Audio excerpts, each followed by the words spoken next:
ओम। श्रीमद् भगवत गीता अध्याय 3 कर्म योग। अर्जुन ने कहा, हे जनार्दन, हे केशव, यदि आप बुद्धि को सकाम कर्म से श्रेष्ठ समझते हैं तो फिर आप मुझे इस घोर युद्ध में क्यों लगाना चाहते हैं? श्री भगवान ने कहा, हे निष्पाप अर्जुन, मैं पहले ही बता चुका हूं कि आत्म साक्षात्कार का प्रयत्न करने वाले दो प्रकार के पुरुष होते हैं। कुछ इसे ज्ञान योग द्वारा समझने का प्रयत्न करते हैं तो कुछ भक्तिमय सेवा के द्वारा। ना तो कर्म से विमुख होकर कोई कर्म फल से छुटकारा पा सकता है और ना केवल संन्यास से सिद्धि प्राप्त की जा सकती है।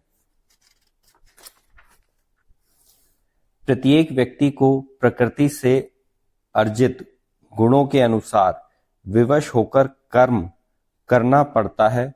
अतः कोई भी एक क्षण भर के लिए भी कर्म किए नहीं रह सकता।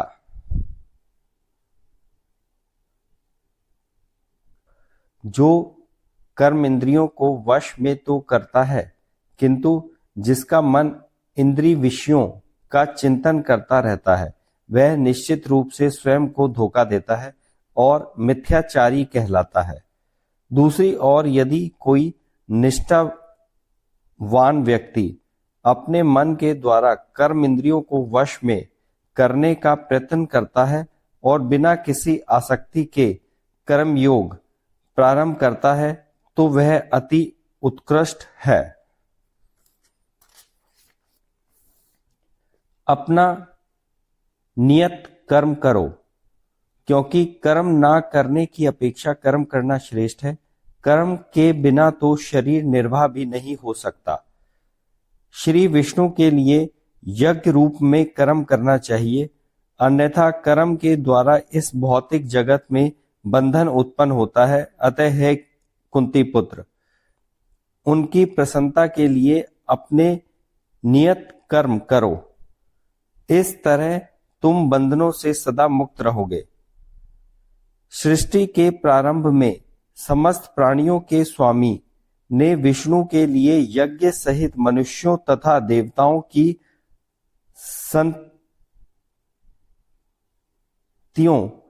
संतियों को रचा और उनसे कहा, तुम इस यज्ञ से सुखी रहो, क्योंकि इसके कारण से तुम सुख पूर्वक रहने तथा मुक्ति प्राप्त करने के लिए समस्त वांछित वस्तुएं प्राप्त हो सकेंगी।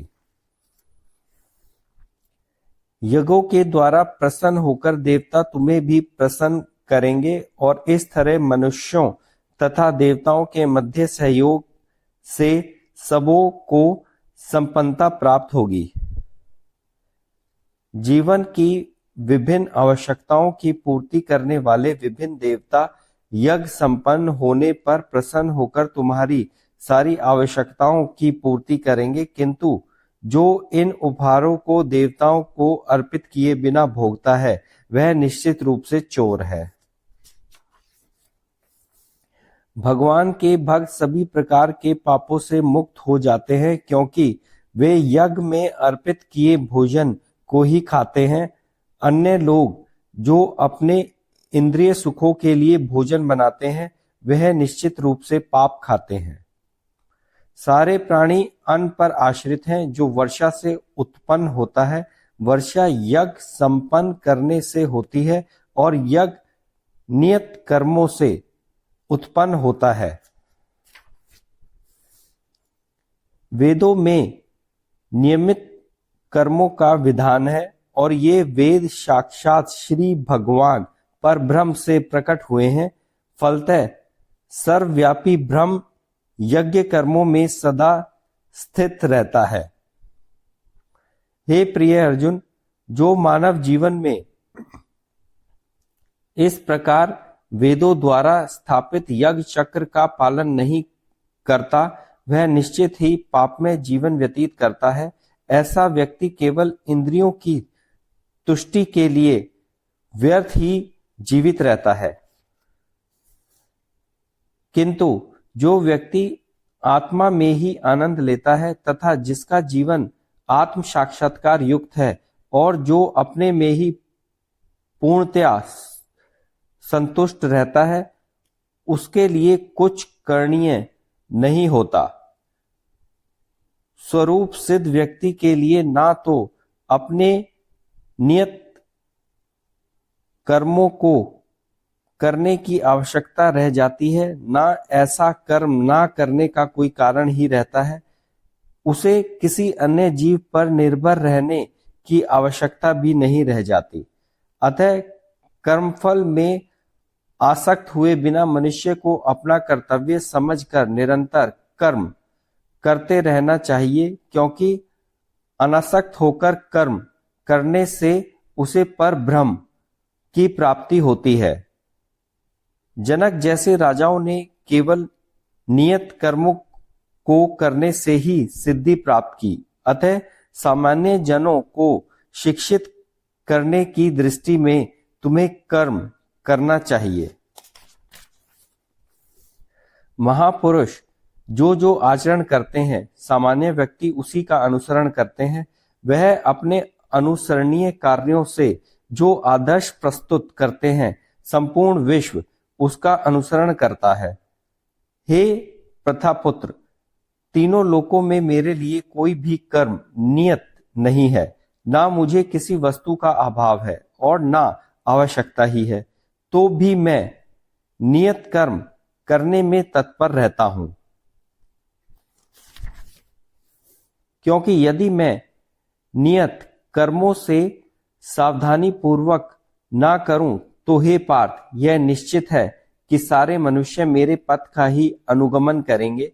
यदि मैं नियत कर्म ना करूं तो ये सारे लोग नष्ट हो जाएं, तब मैं अवांछित जन समुदाय को उत्पन्न करने का कारण हो जाऊंगा और इस तरह संपूर्ण प्राणियों की शांति का विनाशक बनूंगा। जिस प्रकार अज्ञानी जन फल की आसक्ति से कार्य करता है, उसी तरह विद्वान जनों को चाहिए कि वे लोगों को उचित पथ पर ले जाने के लिए अनासक्त रहकर कार्य करें। विद्वान व्यक्ति को चाहिए कि वह सकाम कर्मों में आसक्त अज्ञानी पुरुषों को कर्म से रोके नहीं, ताकि उनके मन विचलित ना हो, अपितु भक्ति भाव से कर्म करते हुए वह उन्हें सभी प्रकार के कार्यों में लगाए, जिससे कृष्ण भावनामृत का क्रमिक विकास हो। जीवात्मा अहंकार के प्रभाव से मोहग्रस्त होकर अपने आप को समस्त कर्मों का कर्ता मान बैठता है, जबकि वास्तव में वे प्रकृति के तीनों गुणों द्वारा संपन्न किए जाते हैं। हे महाभो, भक्ति भाव में कर्म तथा सकाम कर्म के भेद को भली भांति जानते हुए जो परम सत्य को जानने वाला है, वह कभी भी अपने आप को इंद्रियों में तथा इंद्रिय तृप्तियों में नहीं लगाता। माया के गुणों से मोहग्रस्त होने पर अज्ञानी पुरुष पूर्णतः भौतिक कार्यों में संलग्न रहकर उसमें आसक्त हो जाता है। यद्यपि उनके ये कार्य उनमें ज्ञानाभाव के कारण अधम होते हैं, किंतु ज्ञानी को चाहिए कि उन्हें विचलित ना करे। अतः हे अर्जुन, अपने सारे कार्यों को मुझे समर्पित करके मेरे पूर्ण ज्ञान से युक्त होकर लाभ की आकांक्षा से रहित, स्वामित्व के किसी दावे के बिना तथा आलस्य से रहित होकर युद्ध करो। जो व्यक्ति मेरे आदेशों के अनुसार अपना कर्तव्य करते रहते हैं और ईर्ष्या रहित होकर इस उपदेश का श्रद्धा पूर्वक पालन करते हैं, वह सकाम कर्मों के बंधन से मुक्त हो जाते हैं। किंतु जो ईर्ष्यावश इन उपदेशों की अपेक्षा करते हैं और इनका पालन नहीं करते, उन्हें समस्त ज्ञान से रहित, दिग्भ्रमित तथा सिद्धि के प्रयासों में नष्ट भ्रष्ट समझना चाहिए। ज्ञानी पुरुष भी अपनी प्रकृति के अनुसार कार्य करता है, क्योंकि सभी प्राणी तीनों गुणों से प्राप्त अपनी प्रकृति का ही अनुसरण करते हैं। भला दमन से क्या हो सकता है। प्रत्येक इंद्रिय तथा इसके विषय से संबंधित राग द्वेष को व्यवस्थित करने के नियम होते हैं। मनुष्य को ऐसे राग तथा द्वेष के वशीभूत नहीं होना चाहिए, क्योंकि ये आत्म साक्षात्कार के मार्ग में अवरोधक है। अपने नियत कर्मों को दोषपूर्ण ढंग से संपन्न करना भी अन्य के कर्मों को भली भांति करने से श्रेष्ठकर है। स्वयं कर्मों को किए हुए मरना पराये कर्मों में प्रवृत्त होने की अपेक्षा श्रेष्ठकर है, क्योंकि अन्य किसी के मार्ग का अनुसरण भयावह होता है। अर्जुन ने कहा, हे वृषणिवंशी, मनुष्य ना चाहते हुए भी पाप कर्मों के लिए प्रेरित क्यों होता है? ऐसा लगता है कि उसे बलपूर्वक उसमें लगाया जा रहा हो।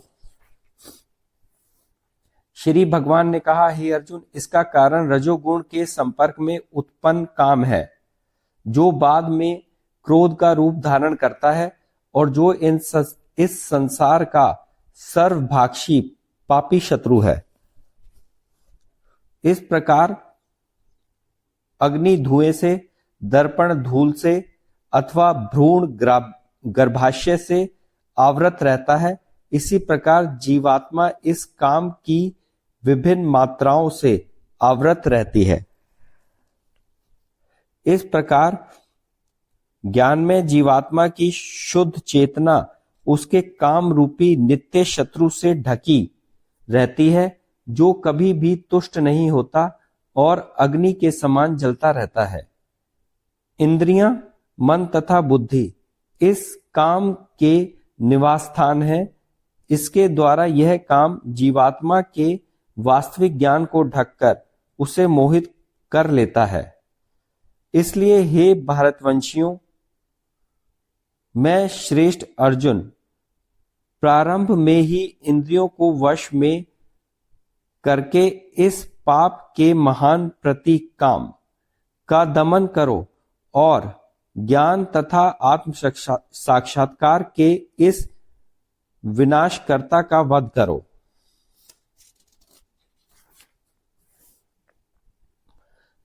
कर्म इंद्रियां जड़ पदार्थ की अपेक्षा श्रेष्ठ हैं। मन इंद्रियों से बढ़कर है, बुद्धि मन से भी उच्च है और वह आत्मा बुद्धि से भी बढ़कर है।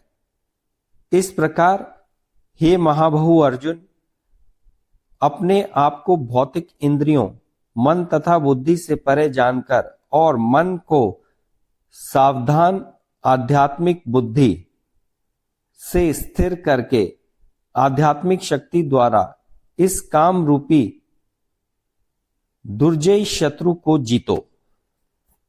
नमस्कार।